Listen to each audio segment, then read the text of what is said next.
I'm getting rid of my plants today. I've got exactly 1 month before I leave on a 4-week Japan trip. I'm so hyped for this, but I want to use this time and reduce the amount of plants in here significantly. My elderly neighbors are taking care of the plants while I'm gone, and I really want to spare them the unnecessary work watering unnecessary plants. Let's start with a little purge. Starting on my little wagon right here, I think it is finally time to do something with those Monstera deliciosa large form, or at least my very large Monstera cuttings. These are finally rooted and properly propagated, so I think I can either pot them or sell them directly. I'll see.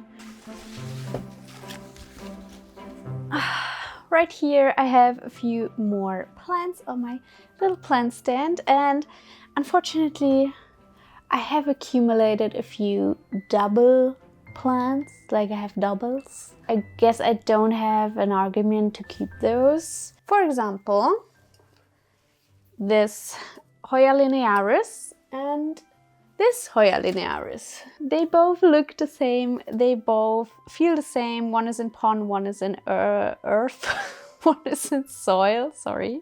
I might just put them together. I don't think I can part ways with those. Next on the list of doubles, we actually have a really nice plant down here. I have to be really careful because it is a Anthurium verruquianum, and she's getting a new leaf at the moment. In this corner I have one more plant that I really want to get rid of because I have a double of it.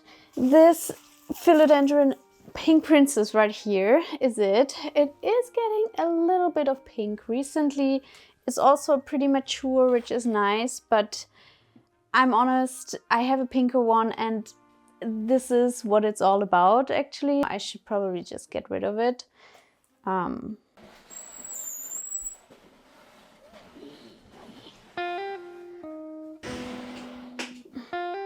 This will be my workstation for the day. Let's get the plants.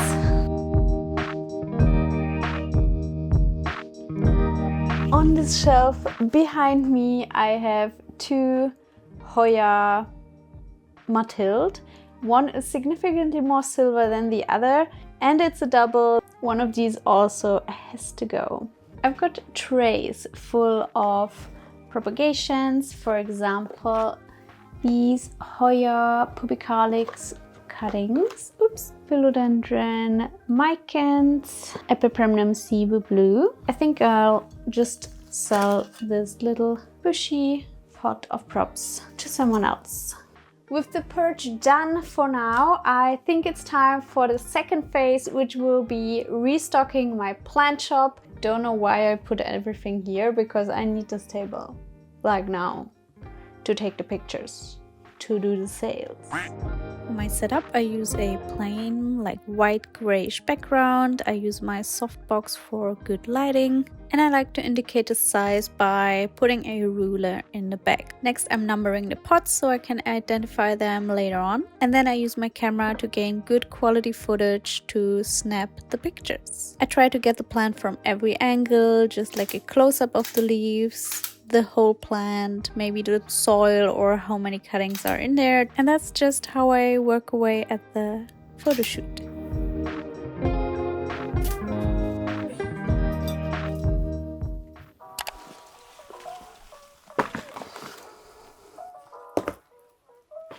Are you ready to pick out some plants for sale? I have some good ones and I also have some bad ones for the bin. So first up we have this philodendron Pink Princess. It's grown very unruly. It's also not very pink. I feel like the hype around pink princesses has subsided quite a bit. Maybe you can tell me in the comments, do you still like pink princesses, or are you like over it, over the variegation, over, I don't know, the pink? I know back in the day I was like head over heels for this plant. I did pay like 50 euro for it and I just got a cutting and I was so happy that I finally got a pink princess. But honestly, it wasn't worth it. So I have a lot of Scindapsus pictus exotica that are potted and growing. So these are all going to be for sale. Monstera adansonii. They aren't as pretty as I usually would like them to be before I sell them. I'm just going to put them in a little cheaper. Oh, then we got something nice. A Monstera deliciosa variegata. I also got a ton of Alocasia fridex. These are all like a nice size to be sold, like not too big. What do you think about this one? It's growing in a weird way. Yeah, I'll trash this. Nicely rooted though. Next trash candidate, just look at this. What is this? This is a Rhaphidophora foraminifera. I'm doing something wrong. I mean, I guess mostly forgetting to water it. And I have a few more of these. For example, this one, I'd rather buy a new one and start over with like a healthy plant. I'm trying like years now. That's fun actually.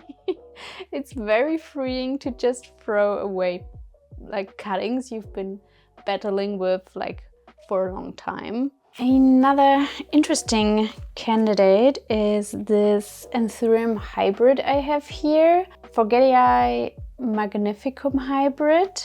I have a few of those weirdly like small growing Monstera deliciosa variegata. I don't know, I had these cuttings in water for too long, I believe, and then they got like the tiniest little leaves, and now they are taking their sweet time to size up the leaves, but the last one is like getting better, so I think we can probably put them in for cheap. Okay, this Syngonium Wendlandii, it feels weak, you know, and I don't want to sell weak cuttings or plants because then the chances are that like they die once they get to my customers' homes, and I kind of don't want that experience for you guys. Last but not least, I also have this Philodendron Plaumannii, a really nice size to be sold as well. Sometimes I'm just fed up with certain plants and then I either like chop them radically,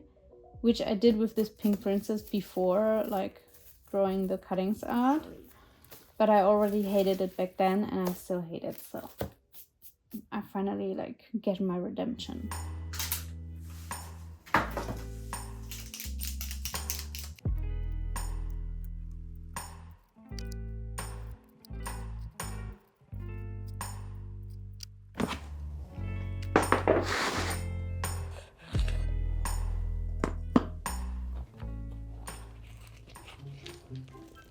Oh shit, those roots look wretched. Fuck. Okay, I'm glad I looked because they are totally fried. These Hoya Linearis roots look atrocious. I'm unsure if it's some sort of root mealies. I don't know how they look. I will have to look that up. Cool. Fuck. I am definitely using some hydrogen peroxide for these puppies because the roots do look disgusting. I will just chop it all off. I don't want any of that. Sometimes you just have to start over. And especially with this one, I already started like 3 or 4 times. I thought I would give you a little update. So I have successfully made a mess out of the whole apartment again. Everything is plants and soil and dirt, and I'm still taking pictures. Like, I'm unsure if I'm going to be able to sell everything. It's not the end of the world if we don't make it. Of course, I won't be throwing all of the plants away at the end, so if I don't manage to sell anything, then I'll just have to buy more plastic boxes to keep those plants in. And don't get me started on all of these water or perlite propagations that I'm going to pot up soon. It's very counterproductive actually.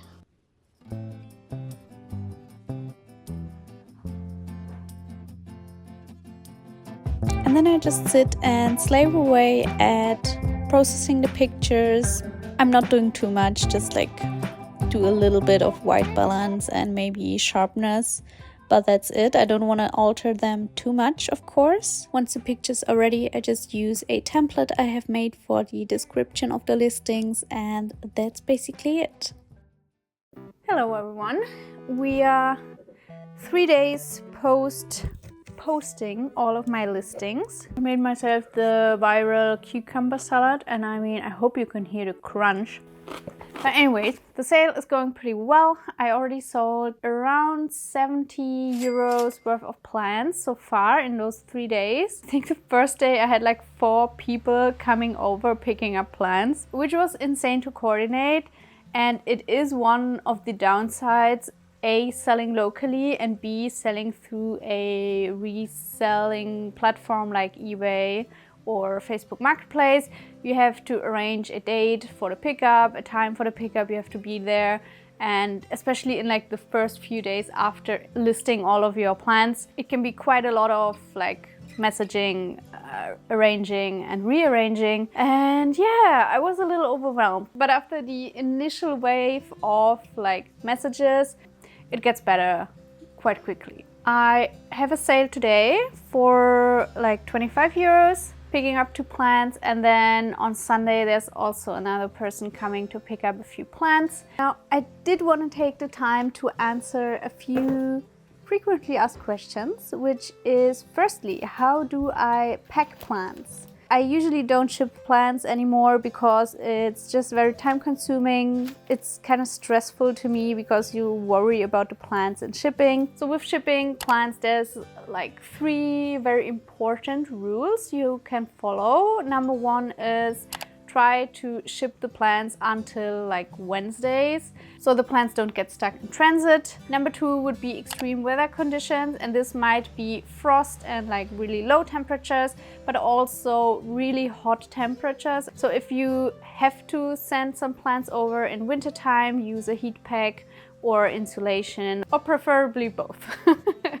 And number 3 is secure the plants in the box. It doesn't matter how you do it. I usually use old newspaper that I've collected or old packaging material. I make sure that I cover the soil layer and secure it in place so it's not emptying out inside the box while it's in shipping. I also wrap each plant separately, and then I tape it to the cardboard box I'm shipping it in. Then I put more insulation or more newspaper on top and seal everything shut. The next question is really interesting. I get that very often, and it's which plants sell best? Number 1 on the list, like by far, no doubts whatsoever, is still Monstera deliciosa variegata. New plant parents usually start out with Monstera variegata as their first like variegated plant. It's just like always the first plant to sell out whenever I put some in. A little tip on the side,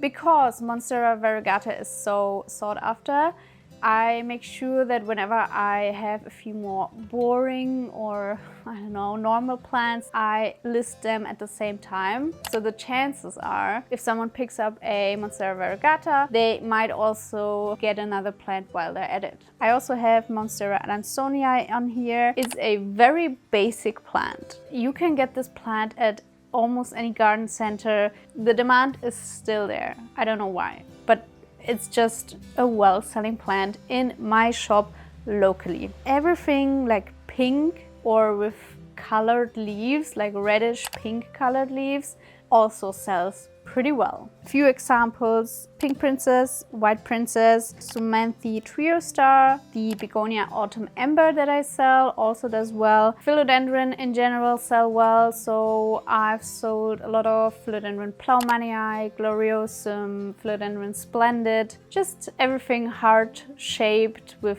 huge foliage is very attractive. I mean, I can understand. I do love it too.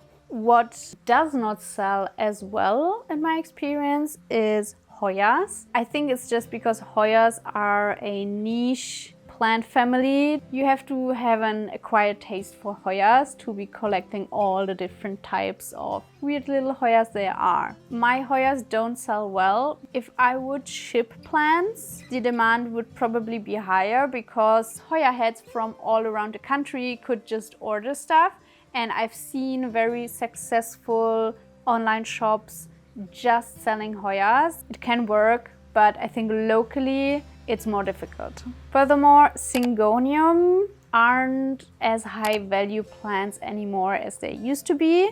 Anthurium is another niche that is quite interesting because there are very avid Anthurium collectors, but casual plant parents don't have a lot of them or are not looking for them. But since Anthuriums are still at higher price points, people are also more willing to maybe drive like 20 minutes, half an hour to pick up such a plant. In my last video, you saw me pot up my Anthurium pallidiflorum seedlings. I sold like one seedling for €4. There were usually 4 seedlings in a pot.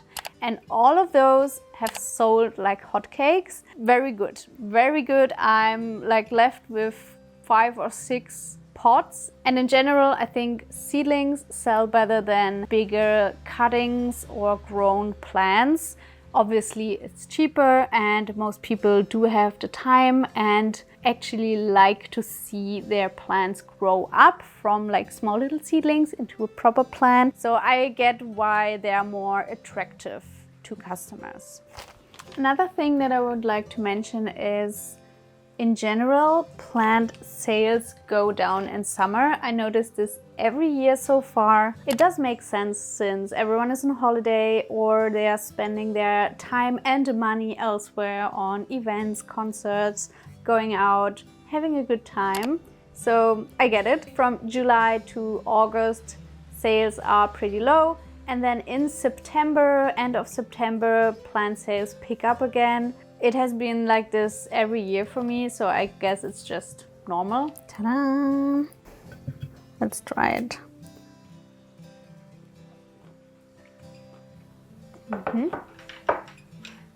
I'm very much looking forward to the sushi in Japan. Speaking of Japan, next phase in my preparations for Japan will be fixing up all of my struggle plants. So join me for that next week.